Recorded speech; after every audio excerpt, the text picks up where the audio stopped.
ಸ್ಥಾಪನೆ ಆಯಿತು. ಇದಕ್ಕೂ ಪೂರ್ವದೊಳಗೆ ಸಾಹೇಬರು ಉಪಮುಖ್ಯಮಂತ್ರಿ ಆಗಿದ್ದಾಗ 95 ಕಾಣಿಸ್ತದೆ. ಸಂಗೊಳ್ಳಿ ರಾಯಣ್ಣನ ಮೂರ್ತಿಯನ್ನು ಗದಗಿನಲ್ಲಿ ಅನಾವರಣ ಮಾಡಿದ್ರು. ಆಮೇಲೆ ಈ ಸಮುದಾಯದ ಸಂಘಟನೆ ಈ ಭಾಗದೊಳಗೆ ವಿಶೇಷವಾಗಿ ಆಗಿ ಕುರುಬರ ಸಂಘ ಅಸ್ತಿತ್ವಕ್ಕೆ ಬಂತು. ಅದು ತನ್ನ ರಜತ ಮಹೋತ್ಸವವನ್ನು ಅವರಿಂದು ಮುಖ್ಯಮಂತ್ರಿಯಾಗಿ ಉದ್ಘಾಟನೆ ಮಾಡುವಂಥ ಒಂದು ಸೌಭಾಗ್ಯ ನಮಗೆಲ್ಲರಿಗೂ ಬಂದಿದೆ. ಸಾಹೇಬರು ಈ ಸಂಘವನ್ನು ಹುಟ್ಟು ಹಾಕಿದಾಗ ನಾನು ಅವರು ಬೇರೆ ಬೇರೆ ಪಕ್ಷದೊಳಗಿದ್ವಿ.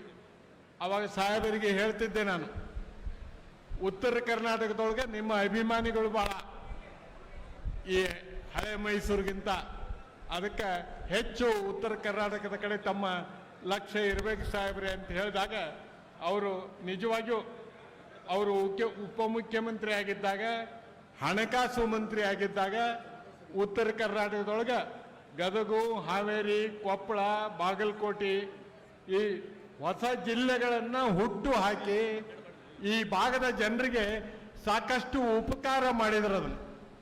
ಅದನ್ನು ಮರೀಲಿಕ್ಕೆ ನಾವ್ಯಾರೂ ಸಾಧ್ಯ ಇಲ್ಲ.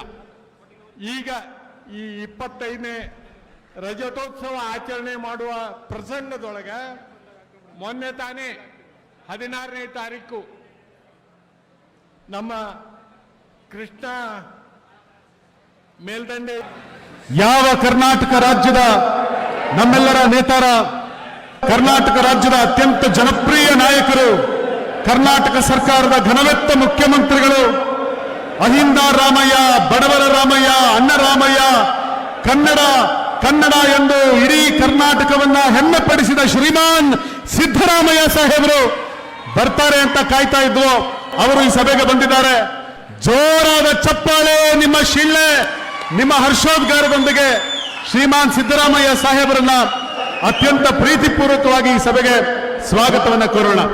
ಹಾಗೆ ಇನ್ನೂ ಸಂತೋಷದ ಸಂಗತಿ ಏನಂದ್ರೆ, ಶ್ರೀಮಾನ್ ಸಿದ್ದರಾಮಯ್ಯ ಸಾಹೇಬರ ಜೊತೆಗೆ ಇವತ್ತು ಮಾನ್ಯ HK ಪಾಟೀಲ್ ಸಾಹೇಬರು ಕೂಡ, ಈ ಜಿಲ್ಲಾ ಉಸ್ತುವಾರಿ ಸಚಿವರು, ಅವರು ಕೂಡ ಈ ಸಭೆಯಲ್ಲಿ ಆಸೀನರಾಗಿದ್ದಾರೆ. ಅತ್ಯಂತ ಪ್ರೀತಿಪೂರ್ವಕವಾಗಿ ಈ ಸಭೆಯಲ್ಲಿ ಭಾಗವಹಿಸಿದ್ದಾರೆ.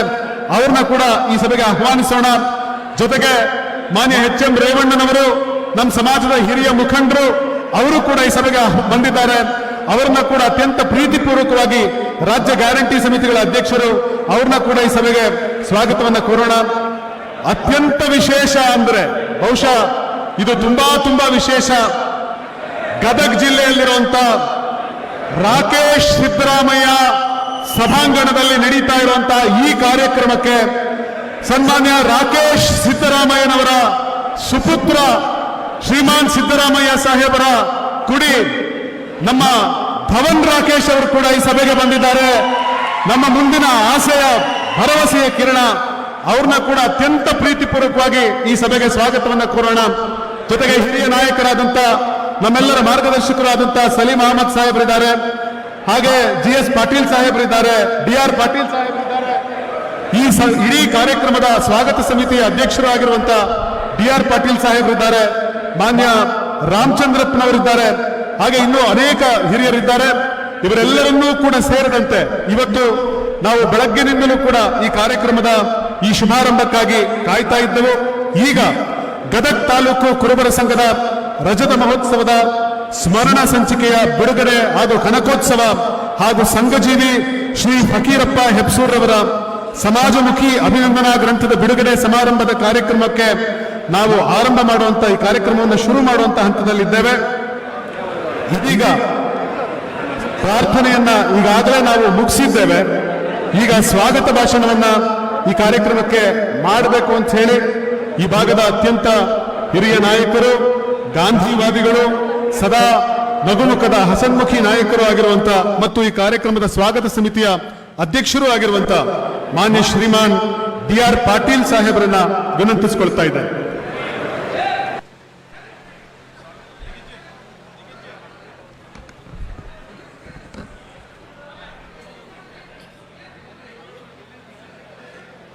ಗದಗ ತಾಲೂಕು ಕುರುಬರ ಸಂಘದ ರಜತ ಮಹೋತ್ಸವ ಸಮಾರಂಭದಲ್ಲಿ ಭಾಗವಹಿಸಿರುವ ನಮ್ಮೆಲ್ಲರ ನಾಯಕರು, ನಾಡಿನ ಜನಪ್ರಿಯ ಮುಖ್ಯಮಂತ್ರಿಗಳಾದ ಸಿದ್ದರಾಮಯ್ಯ ಸಾಹೇಬರೇ, ರೇವಣ್ಣ ಸಾಹೇಬರೇ, HK ಪಾಟೀಲ್ರೇ, ಸಲೀಂ ಅಹಮದ್ ಅವರೇ, ಸಿದ್ದರಾಮಯ್ಯ ಸಾಹೇಬರ ನೆಚ್ಚಿನ ಮೊಮ್ಮಗ ರಾಕೇಶ್ ಅವರ ಮಗ, ನಿಜವಾಗಿಯೂ ಹೊಸವರು ಬಂದರು, ಭಾಳ ನಿಮ್ಮ ಸಂಬಂಧ ಈ ಭಾಗದೊಳಗೆ ಬೆಳೀಬೇಕು. ಅವರನ್ನು ಯಾವಾಗಲ್ ವಕೀಲರನ್ನ, GS ಪಾಟೀಲ್ರನ್ನ, ರಘು ಅವ್ರನ್ನ, ಕೋನ್ ರೆಡ್ಡಿ ಅವ್ರನ್ನ ಎಲ್ಲರನ್ನೂ ಸ್ವಾಗತಿಸಿ ಈ ಸಭೆಗೆ ಆಗಮಿಸಿರುವ ತಮ್ಮೆಲ್ಲರನ್ನ ಸ್ವಾಗತಿಸಲಿಕ್ಕೆ ಭಾಳ ಸಂತೋಷ ಅನ್ನಿಸ್ತದೆ. ಗದಗ ತಾಲೂಕು ಕುರುಬರ ಸಂಘ 2000ರಲ್ಲಿ ಸ್ಥಾಪನೆ ಆಯಿತು. ಇದಕ್ಕೂ ಪೂರ್ವದೊಳಗೆ ಸಾಹೇಬರು ಉಪಮುಖ್ಯಮಂತ್ರಿ ಆಗಿದ್ದಾಗ 95 ಕಾಣಿಸ್ತದೆ. ಸಂಗೊಳ್ಳಿ ರಾಯಣ್ಣನ ಮೂರ್ತಿಯನ್ನು ಗದಗಿನಲ್ಲಿ ಅನಾವರಣ ಮಾಡಿದ್ರು. ಆಮೇಲೆ ಈ ಸಮುದಾಯದ ಸಂಘಟನೆ ಈ ಭಾಗದೊಳಗೆ ವಿಶೇಷವಾಗಿ ಆಗಿ ಕುರುಬರ ಸಂಘ ಅಸ್ತಿತ್ವಕ್ಕೆ ಬಂತು. ಅದು ತನ್ನ ರಜತ ಮಹೋತ್ಸವವನ್ನು ಅವರಿಂದು ಮುಖ್ಯಮಂತ್ರಿಯಾಗಿ ಉದ್ಘಾಟನೆ ಮಾಡುವಂಥ ಒಂದು ಸೌಭಾಗ್ಯ ನಮಗೆಲ್ಲರಿಗೂ ಬಂದಿದೆ. ಸಾಹೇಬರು ಈ ಸಂಘವನ್ನು ಹುಟ್ಟು ಹಾಕಿದಾಗ ನಾನು ಅವರು ಬೇರೆ ಬೇರೆ ಪಕ್ಷದೊಳಗಿದ್ವಿ. ಆವಾಗ ಸಾಹೇಬರಿಗೆ ಹೇಳ್ತಿದ್ದೆ ನಾನು, ಉತ್ತರ ಕರ್ನಾಟಕದೊಳಗೆ ನಿಮ್ಮ ಅಭಿಮಾನಿಗಳು ಭಾಳ, ಈ ಹಳೆ ಮೈಸೂರಿಗಿಂತ ಅದಕ್ಕೆ ಹೆಚ್ಚು ಉತ್ತರ ಕರ್ನಾಟಕದ ಕಡೆ ತಮ್ಮ ಲಕ್ಷ್ಯ ಇರಬೇಕು ಸಾಹೇಬ್ರೆ ಅಂತ ಹೇಳಿದಾಗ, ಅವರು ನಿಜವಾಗಿಯೂ ಅವರು ಉಪಮುಖ್ಯಮಂತ್ರಿ ಆಗಿದ್ದಾಗ, ಹಣಕಾಸು ಮಂತ್ರಿ ಆಗಿದ್ದಾಗ ಉತ್ತರ ಕರ್ನಾಟಕದೊಳಗೆ ಗದಗು, ಹಾವೇರಿ, ಕೊಪ್ಪಳ, ಬಾಗಲಕೋಟೆ ಈ ಹೊಸ ಜಿಲ್ಲೆಗಳನ್ನು ಹುಟ್ಟು ಹಾಕಿ ಈ ಭಾಗದ ಜನರಿಗೆ ಸಾಕಷ್ಟು ಉಪಕಾರ ಮಾಡಿದ್ರು. ಅದನ್ನು ಮರೀಲಿಕ್ಕೆ ನಾವ್ಯಾರೂ ಸಾಧ್ಯ ಇಲ್ಲ. ಈಗ ಈ 25ನೇ ರಜತೋತ್ಸವ ಆಚರಣೆ ಮಾಡುವ ಪ್ರಸಂಗದೊಳಗೆ ಮೊನ್ನೆ ತಾನೇ 16ನೇ ತಾರೀಕು ನಮ್ಮ ಕೃಷ್ಣ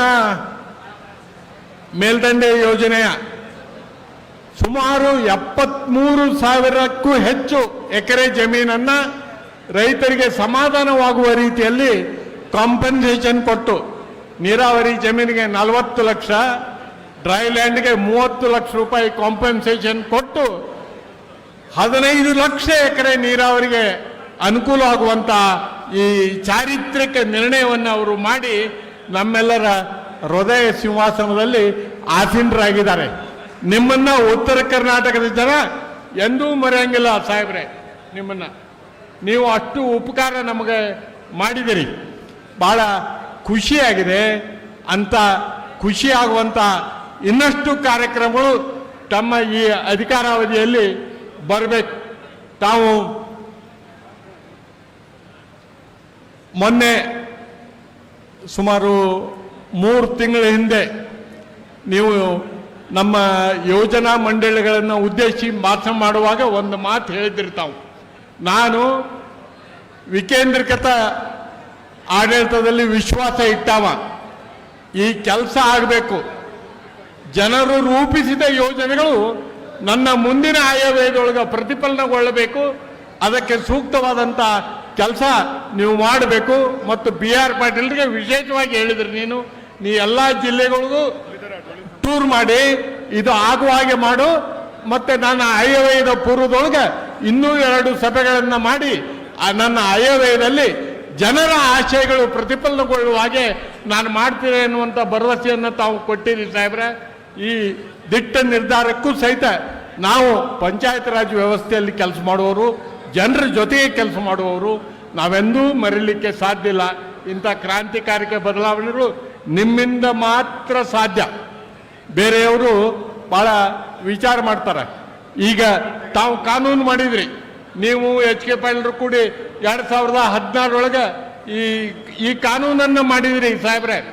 ಆ ಕಾನೂನು ಸಂಪೂರ್ಣವಾಗಿ ಅನುಷ್ಠಾನಗೊಂಡು ಅಂದ್ರೆ ತಮ್ಮ ಕನಸಿನ ವ್ಯವಸ್ಥೆ ಜಾರಿಗೆ ಬರ್ತದೆ, ಅದನ್ನು ತಾವು ಮಾಡ್ತೀರಿ ಅನ್ನುವಂಥ ಒಂದು ಭರವಸೆಯೊಂದಿಗೆ ಮತ್ತೊಮ್ಮೆ ತಮ್ಮೆಲ್ಲರನ್ನ ಸ್ವಾಗತಿಸ್ತೇನೆ. ನಾನು ಈ ಪ್ರಸಂಗದೊಳಗೆ ಈ ಸಂಸ್ಥೆಯನ್ನು ಹುಟ್ಟು ಹಾಕಿದಂಥ ನಮ್ಮ ಫಕೀರಪ್ಪ ಎಫ್ಸೂರ್ ಇರಲಿ, ಪರ್ಸು ಕೊಪ್ಪದಿರಲಿ, ನಮ್ಮ ಶಶಿ ಇರಲಿ ಮತ್ತು ಉಳಿದೆಲ್ಲ ಹಿರಿಯರನ್ನು ನಾನು ಭಾಳ ಕೃತಜ್ಞತಾ ಭಾವದಿಂದ ನೆನೆಸ್ತೇನೆ. ನಮ್ಮ ಕಡೆ ಒಂದು ಪ್ರತೀತಿ ಸಾಹೇಬ್ರೆ, ಯಾವುದೇ ಕೆಲಸ ಚಾಲು ಮಾಡಲಿ ಕುರುಬರು ಬೋಣಿಗೆಯಿಂದನೂ ಮಾಡಬೇಕು ಅಂತ. ಯಾಕಂದ್ರೆ ನಿಮ್ಮ ಜನ ಸಾತ್ವಿಕ ಜನರು. ನಮ್ಮ ಕಡೆ ಇನ್ನೂ ಒಂದು ಪ್ರತೀತಿ ಇದೆ, ದಿಬ್ಬದ ಮೇಲೆ ಹೋಗಿ ಕುರುಬರು ಕಂಬಳಿ ಬೀಸಿದ್ರೆ ಮಳೆ ಬರ್ತದ ಅಂತ. ಬೇಕಾದಾಗ ಮಳೆ ತರಿಸುವಂಥ ಶಕ್ತಿ ಸಾಮರ್ಥ್ಯ ಈ ಸಮುದಾಯದ ಆ ಸಾತ್ವಿಕ ಬುದ್ಧಿಯಲ್ಲಿ ಇದೆ. ಹಾಗಾಗಿ ಕುರುಬರು ಅಂದ್ರೆ ನಮ್ಮ ಕಡೆ ಭಾಳ ಇದು. ನಾನಾಗಲಿ, ನನ್ನ ಸಹೋದರರಂತ H.K. ಪಾಟೀಲ್ರಾಗಲಿ, ನಮ್ಮ ಚಿಕ್ಕಪ್ಪನವರಂತ K.H. ಪಾಟೀಲ್ರಾಗಲಿ ನಿಮ್ಮ ಸಮುದಾಯವನ್ನು ಎಂದೂ ಮರೀಲಿಕ್ಕೆ ಸಾಧ್ಯ ಇಲ್ಲ. ನಮ್ಮ ಏಳ್ಗೆಗೆ ಇವರು ಕಾರಣೀಭೂತರು. ಇಲ್ಲೇ ಫಕೀರಪ್ಪ ಅದಾನ, ನನ್ನ ವಿರುದ್ಧ ಸಾಹೇಬ್ರ ಫಕೀರಪ್ಪ JDS ಇಂದ ನಿಂತಿದ್ರು.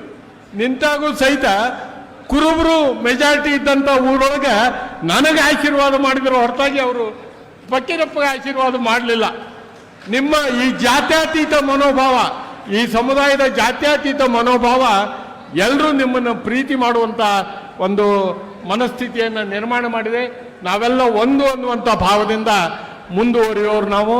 ಆ ಭಾವ ಘನೀಕೃತಗೊಳ್ಳುವ ಹಾಗೆ, ಗಟ್ಟಿಗೊಳ್ಳುವ ಹಾಗೆ ಇನ್ನಷ್ಟು ಹೆಚ್ಚೆಚ್ಚು ಕಾರ್ಯಕ್ರಮಗಳು ತಮ್ಮಿಂದ. ಹೆಚ್ಚಿನ ವಿಡಿಯೋಗಳಿಗೆ ಪ್ರತಿಧ್ವನಿ ಯೂಟ್ಯೂಬ್ ಚಾನೆಲ್ ಸಬ್ಸ್ಕ್ರೈಬ್ ಮಾಡಿ, ಬೆಲ್ ಐಕಾನ್ ಕ್ಲಿಕ್ ಮಾಡಿ.